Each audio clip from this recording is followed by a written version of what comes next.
Hi, I'm Dean Lusher. I'm a co-founder of SNA Toolbox, and with my other hat, I'm a Professor of Management Studies at Swinburne University of Technology. I've got over 20 plus years experience in social network research, specifically in the application of social network analysis to real-world problems. I'd like to show you what social network analysis is and why it is valuable. When we hear the word social network, often we think of social media, keeping connected, or social networking, building new connections with others. But these are only a couple of the recent examples of social networks. Social networks are everywhere.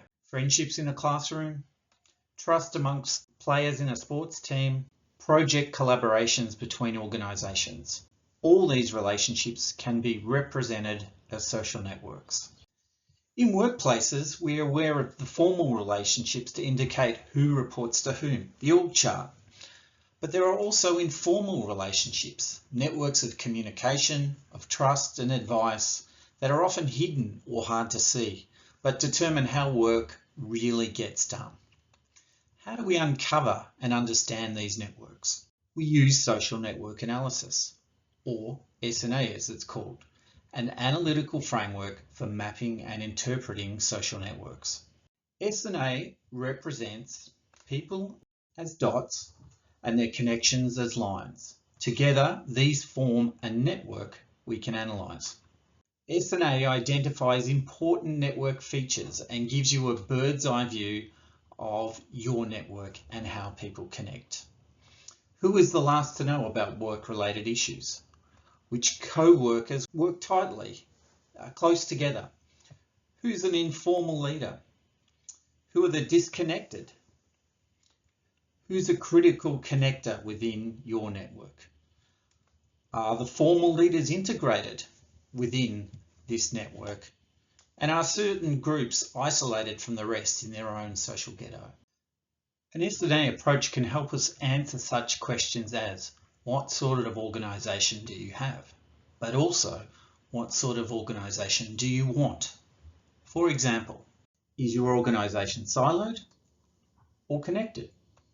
Are your talented people equally distributed across your organisation?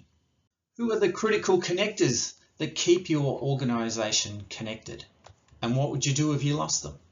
Are people from diverse backgrounds really included, or are they just on the periphery? Does your organisation have a narrow knowledge dependence or a wide knowledge dependence? A critical feature of networks and social network analysis is that it can show us who is prominent and influential within a social network. We've all seen prominent people in our own social worlds. Prominent people can put their opinions forward more easily than others because of the support of the many connections that they have. In this way, they become culture setters of the network. Standard surveys assess people's average attitudes and consider this indicative of culture. But this really just represents the middle attitudes and does not even consider the impact of social prominence.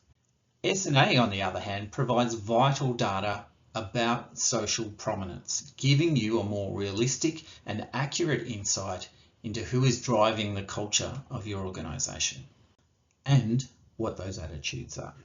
So whether it be identifying culture setters, key connectors, siloed groups, isolates, or informal leaders, SNA gives you important and unique insights that you can't get from standard approaches. For schools, sports teams, organisations, or public health, SNA is a unique and powerful approach to understand the impact of social connection. Use SNA and make the unseen visible.